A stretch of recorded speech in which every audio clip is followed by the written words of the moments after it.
ہماری جماعت گئی چونیاں، 90s کی بات، تو مقامی لوگ کہنے لگے چودھری حاکم نو بندہ بناؤ تو تانوں منیے۔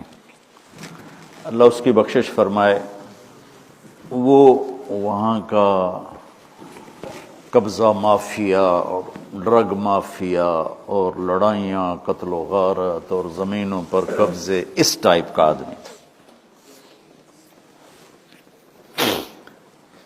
تو ہم نے جماعت بھیج دی اس کو ملنے کے لیے، اور وہ تیار ہو گیا، مسجد میں آ گیا۔ تو مجھے ساتھیوں نے کہا چودھری حاکم آیا ہے، تو وہ نال گل کر۔ میں نے جب اس کو دیکھا، وہ 6.25 فٹ کا آدمی اور ایسے اس کے جسم، میں تو انج لگا جی میں ہاتھی دے اگوں چوہا آ گیا، بالکل چڑا جہا بیٹھا، اور اس نے اتنی بڑی بڑی مونچھیں، اتنا بڑا سر، اتنا بڑا چہرہ، خوبصورت آدمی، تو سفید چادر سفید کرتا۔ تو ہم ایسے ہی بیٹھ گئے، میں نے بات شروع کر دی۔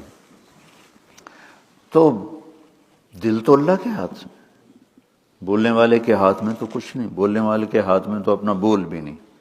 اللہ نے کس بات پر اس کے دل کا دروازہ کھولا اور اس کے دل پر اثر ہوا، وہ تو میرا اللہ جانتا ہے۔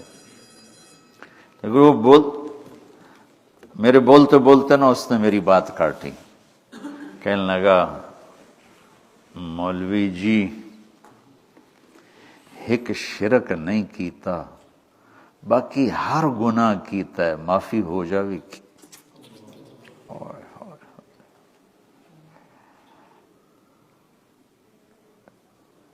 مجھے اس پہ اکثر رونا آ جاتا ہے، اس کے اس بول پر۔ مولوی جی ایک شرک نہیں کیتا، باقی ہر گناہ کیتا ہے، معافی ہو جاوی کی۔ میں کہا چودھری حاکم معاف کرنا والا بڑا بڑا ہے، اپنے گناہوں کی شہروں دے سامنے۔ یہ ہے وما انا من المشرکین۔ کیا وہ فخر سے نہیں کہہ رہے؟ اللہ ہمیں سکھا رہا تواضع، کہ تم زیادہ سے زیادہ 33 نمبر والے ہو، اللہ اپنے فضل سے تمہیں نوازے گا۔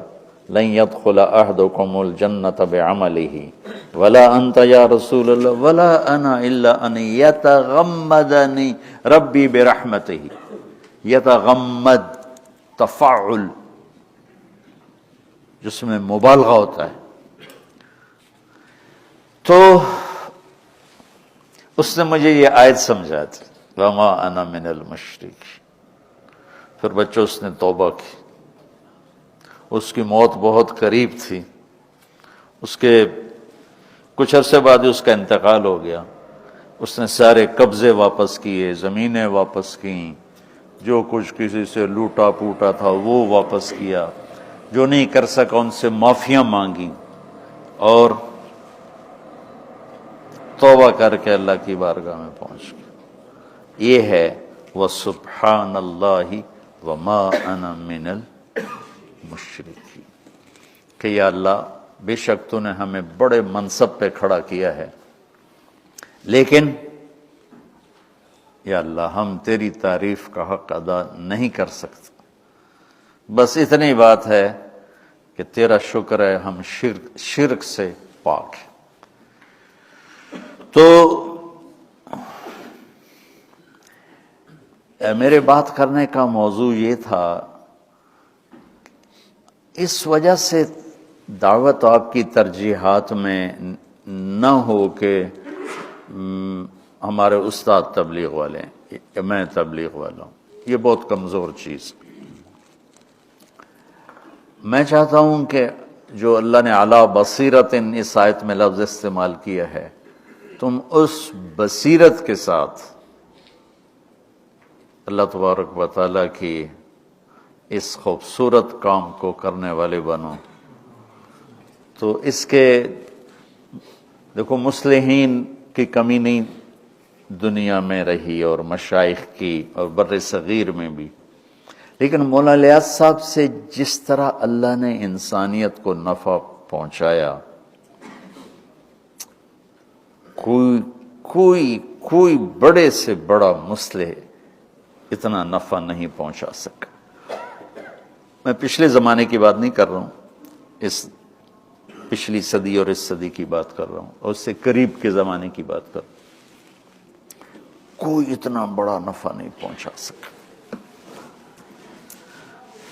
اللہ نے ان سے تصوف سے ہٹ کر، مدرسے سے ہٹ کر، یہ اس کام میں اللہ نے ان کو لگا دیا۔ تھے تصوف کے آدمی، تھے تبلیغ کے آدمی، مدرسے کے آدمی تھے۔ جب ان کے بھائی فوت ہو گئے مولانا محمد صاحب، تو میواتی گئے سہارنپور کہ اب مولوی الیاس ان کے بھائی ہیں، ان کو بھیجو وہاں۔ یہ 1898 کی بات ہے۔ تو مولانا الیاس صاحب نے انکار کر دیا کہ جاؤ جاؤ، میں نہیں جاتا۔ تو انہوں نے مولانا خلیل احمد صاحب سے بات کی، جو ان کے استاد بھی تھے، شیخ بھی تھے، بذل المجہود جنہوں نے لکھی۔ تو انہوں نے ان کو بلایا، تو عرض کی حضرت میرا آپ کو چھوڑ کے جانے کو جی نہیں چاہتا، میں نہیں جانا چاہتا۔ تو انہوں نے فرمایا 1 سال کی چھٹی لے کے چلے جاؤ، دل لگ جائے تو ٹھہر جانا، نہ لگے تو واپس آ جانا۔ انہوں نے درخواست جو لکھی تھی نا، وہ سہارنپور کے مدرسے میں آج بھی پڑی ہوئی کہ مجھے 1 سال کی چھٹی دی جائے۔ وہ درخواست ہم گیا تھا 89 میں مولانا سعید خان صاحب کے ساتھ، تو وہاں تو وہ 1 سال کی شرطیہ اجازت پر گئے تھے، اور اللہ تعالیٰ نے ان سے اس راستے کا کام لے لیا، اور آج ہم اسی کے طفیل یہاں بیٹھے ہوئے ہیں۔ تو کام تو تم اتنا کرو گے جتنی تمہاری استعداد ہے، جتنے تمہارے وسائل ہیں، لیکن بچوں تمہاری ترجیحات میں تبلیغ آ جائے، یہ میری تمنا ہے، اور تمہارے اخلاق، درگزر، محبت، الفت، تواضع، سخاوت، عاجزی، یہ وہ صفات ہیں جو تمہیں اونچا اڑائیں گی۔ آدمی پیسے سے بڑا نہیں بنتا ہے، مالدار بن جاتا ہے۔ آدمی علم سے بڑا نہیں بنتا ہے، علامہ بن جاتا ہے۔ بڑا بنتا ہے صفات کے ساتھ، ایمانی صفات اس کو بڑا بناتی ہیں، وہ چاہے پھر علم والا ہو یا بازار والا ہو یا کھیت والا ہو، صفات اس کو اونچا اڑاتی ہیں۔ صفات سے انسان وزنی بنتا ہے اور اللہ کی بارگاہ میں بڑا بنتا ہے۔